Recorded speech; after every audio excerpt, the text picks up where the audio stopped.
پروردگار رحمت کو اعلیٰ علیین درجات عطا فرما، امت مسلمہ کو صبر کی توفیق عطا فرما، امت مسلمہ کو اس صدمے سے نکلنے کی توفیق عطا فرما، علماء کرام باقی مراجع کرام کو طول عمر اور سلامتی عطا فرما۔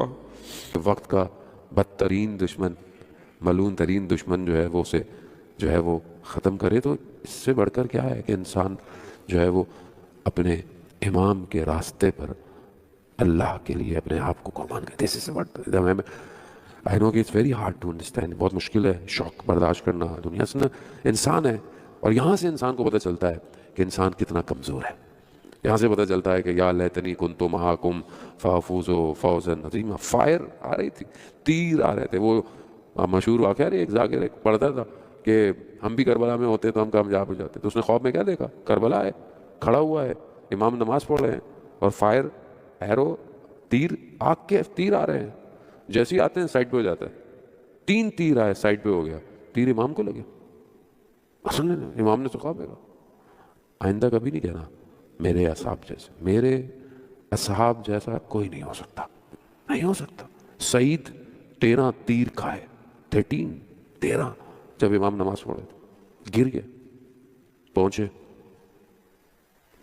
یہ نہیں کہا مولا میں نے بڑا کام کیا، میں نے نہیں کہا مولا آپ راضی ہیں؟ یعنی اتنا سب کچھ کرنے کے بعد بھی امام راضی ہیں آپ؟ یہ ہے ذہن محترم کہ انسان امام کو پہچانے۔ آج سید علی خامنائی نے اپنے آپ کو اپنے امام کے راستے پر قربان کر دیا۔ مثلی لا یواجہ مثلا، میرے جیسا تیرے جیسے کی بیعت نہیں کرے گا، سر دے دے گا، بدن کے ٹکڑے کر دے گا، بیعت نہیں کرے گا۔ کربلا یہی ہے، یہی کیا، نہ جھکا نہ بکا، کٹ گیا، بکھر گیا، اپنے وجود کو، اپنی فیملی کو، اپنی بیٹی، اپنے گرینڈ چلڈرن سب دے دیا۔ یہی کربلا ہے۔ اور آپ دنیا میں لائف کربلا کہاں دیکھیں گے؟ آپ کدھر آپ کو نظر آئے گی؟ کہاں آپ ساری باتیں جو سنتے تھے ذہن محترم؟ خوب ہمارا امتحان ہے، جو زندہ ہے وہ امتحان میں، ہم امتحان میں، ہم آزمائش میں۔ افسوس اپنی جگہ پر، غم اپنی جگہ پر یقیناً ہونا چاہیے، اور اس میں ہمارا کوئی، میں بہت کنٹرول کیا، ہمارے اپنے بس میں نہیں ہے ایکچولی۔ اس کی ایک وجہ میں یہ سوچ رہا تھا کہ اتنا انسان مضبوط ہوتا ہے، انسان بہرحال ہمیں زیادہ مضبوط ہونا چاہیے، بس ہم لوگوں کو موٹیویشن دیتے، لیکن جو ہم حدیث ہے نا کہ امام کی خوشی میں خوش رہو اور امام کے غم میں غم زدہ رہو، اصل میں امام غم زدہ ہے۔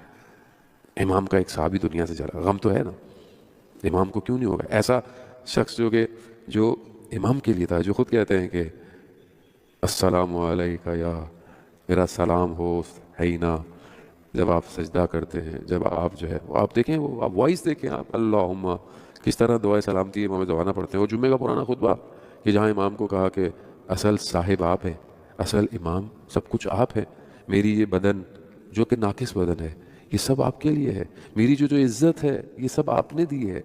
تو میں یہ سمجھتا ہوں کہ اس ٹائم جو عالم اسلام میں خاص طور پہ شیعان حیدر قرار جو غم میں ہیں، یہ غم امام زمانہ کا غم ہے، امام غم میں ہے، امام غم زدہ ہے، ظاہر ہے۔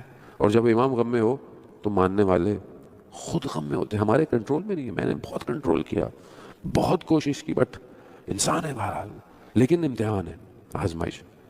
خیال آیا کہ بھئی اللہ تعالیٰ یہ کیا ہو رہا ہے، مطلب یہ کیسے ہوگا؟ وہی خیال آیا۔ امام برا روزے کی حالت ہے، انسان حدیث بیان کرنے میں احتیاط کرتا ہے۔ حدیث یہی ہے، امام چھٹے امام سے آخری زمانے میں ایمان چیک ہوگا، اور ایسا چیک ہوگا کہ جیسے آپ چائے میں چھاننی ڈالتے ہیں، چیزیں چیک کرتے ہیں کہ جو پانی یہ نکلتا ہے جو اوپر ہے وہ رک جائے، ایمان ایسے چیک ہوگا۔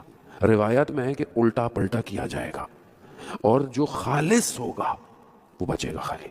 تو یہ ٹائم ایسی ہے کہ انسان کے دل میں وسوسے آ رہے ہیں کہ کیا ہوگا، خدا یہ کیسا ہو گیا، یہ کیسا ہو گیا، یہ ظلم کیسے ختم ہوگا، کیوں تو نہیں دیکھتا، کیوں امام کو نہیں بھیجتا؟ اب چیک ہو رہے ہیں ہم لوگ، ہم سب چیک ہو رہے ہیں، اور ہمیں اس میں اپنے ایمان کو بچانا ہے۔ میں پہلے بھی شروع سے جب سے آپ کی خدمت میں آیا ہوں میں یہی کہہ رہا ہوں کہ امام کو پہچان، امام کے لیے اپنے آپ کو غافل نہ ہونے دیں۔ نہیں پتا کب صدا آ جائے، نہیں پتا، کسی کو نہیں پتا، کوئی ڈیٹ ڈیفائن نہیں کر سکتا، مگر حالات وہیں جا رہے ہیں، حالات بڑی تیزی سے وہیں جا رہے ہیں۔ ہماری جو اپنی اٹیچمنٹ ہے دنیا کے ساتھ، ہمیں اس کو بریک کرنا. ان الاولیاء لا خوف علیہم ولا هم یحزنون. جو اللہ کے ولی ہیں، جو اللہ کے دوست ہیں، انہیں نہ کوئی حزن ہے اور نہ کوئی غم ہے. وہ غم زدہ نہیں ہوتے، وہ کھڑے رہتے ہیں.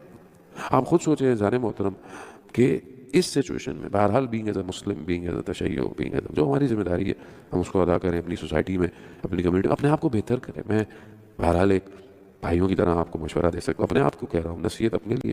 اپنے آپ کو بہتر کریں، اپنے شب و روز کو بہتر کریں، اپنے رات اور دن کو، اپنے ریلیشن شپس کو بہتر کریں. نفرتیں ختم کریں، کدورتیں ختم کریں، بغض اور کینہ ختم کریں. اللہ کے لیے معاف کریں لوگوں کو. ایک اچھی کمیونٹی بنائیں، ایک اچھی فیملی کریٹ کریں. ماہ رمضان ہے، اللہ کی بارگاہ میں استغفر اللہ استغفر اللہ استغفر اللہ. شب قدر میں آپ سر پہ قرآن رکھیں گے، بکا یا اللہ بکا یا اللہ بکا یا اللہ. اللہ کی بارگاہ میں گریا کر رہے ہیں، لیکن ایک دوسرے کو آپ نے ناراض کیا ہوا ہے، ایک دوسرے کا حق کھایا ہوا ہے، ایک دوسرے کے لیے ظلم کیا ہوا ہے. تو آپ کیسے خدا کی بارگاہ میں آپ کی آواز جائے گی؟ آپ سوچیں. It's not possible. اور اگر آپ اپنے آپ سے سنسیئر نہیں ہیں تو کم از کم اپنے امام کے لیے کچھ کریں. امام کو ایک اچھا انسان چاہیے، ایک بات تقوی انسان، پرہیزگار. اسلام منع نہیں کرتا کہ آپ چیزیں نہیں کریں، کھائیں نہیں، پیے نہیں، گھومیں نہیں، پھیرے نہیں، آپ سب کریں. روایات میں جو ہے کہ انسان اپنی زندگی کو 4 حصوں میں تقسیم کرے، ایک عبادت کے لیے، مناجات کے لیے، ایک رزق حلال کی کمائی کے لیے، ایک انسان بہرحال اپنی فیملی کے دوست احباب کے لیے، اور ایک حصہ حلال تفریح کے لیے، حلال انسان انٹرٹینمنٹ کے لیے. خوب اس کو ڈیوائڈ کریں. رمضان کا مہینہ ہے عزیزان محترم، بہرحال اس سے بہتر مہینہ نہیں آئے گا. اور رمضان میں روزے کی حالت میں بہرحال ایک ایسی شخصیت کا دنیا سے چلے جانا، بہرحال دل جو ہے وہ اندر سے بہت زیادہ خلا کے اندر ہے عزیزان محترم. اور اللہ تعالیٰ دعا کریں، اللہ تعالیٰ امت مسلمہ کی حفاظت کرے، تمام دنیا کے مسلمانوں کی حفاظت کرے اور دشمنوں کو نیست و نابود کرے. لیکن ہم اس معاملے میں بہرحال آگے بڑھیں. خدا اس حالت میں، اس اضطراب کی حالت میں کچھ چیزیں ہیں کہ انسان بہرحال اول کرے، توکل کرے خدا کے اوپر، توسل کرے ائمہ سے، اہل بیت سے. بہرحال اپنی عبادتوں کو بہتر کرے. رمضان ہے، رمضان میں آپ اپنے مستحبات ایڈ کر سکتے ہیں. لائک نارمل آپ صرف واجب نماز پڑھتے تھے، تھوڑا آپ نوافل پڑھ لیں، تہجد پڑھ لیں، نماز شب پڑھ لیں، قرآن دعائیں تھوڑا ایڈ آن کریں اپنے آپ کو. تو آپ کی سول جو ہے وہ تھوڑا اپ گریڈ ہوگا. اور جتنا ایمان بڑھتا چلا جائے گا اتنا انسان اس دنیا سے ڈسکنیکٹ ہوتا جائے گا. ایسے ہی ہے نا، ابھی دنیا میں آپ کے سامنے پوری دنیا اچانک سے بلاک ہو گئی. ظاہر ہے شخصیت ایسی تھی کہ اس کے جانے کے بعد ابھی آپ دیکھیں نا اچھا خاصا دنیا کا کام، ہر چیز، فلائٹ سے وہ سب بلاک ہو گئی ہیں. اللہ تعالیٰ بہتر کرے گا سب کے لیے. لیکن یہی انسان کی اٹیچمنٹ نظر آتی ہے کہ انسان اپنا فائدہ دیکھ رہا ہے یا امام کا فائدہ دیکھ رہا ہے.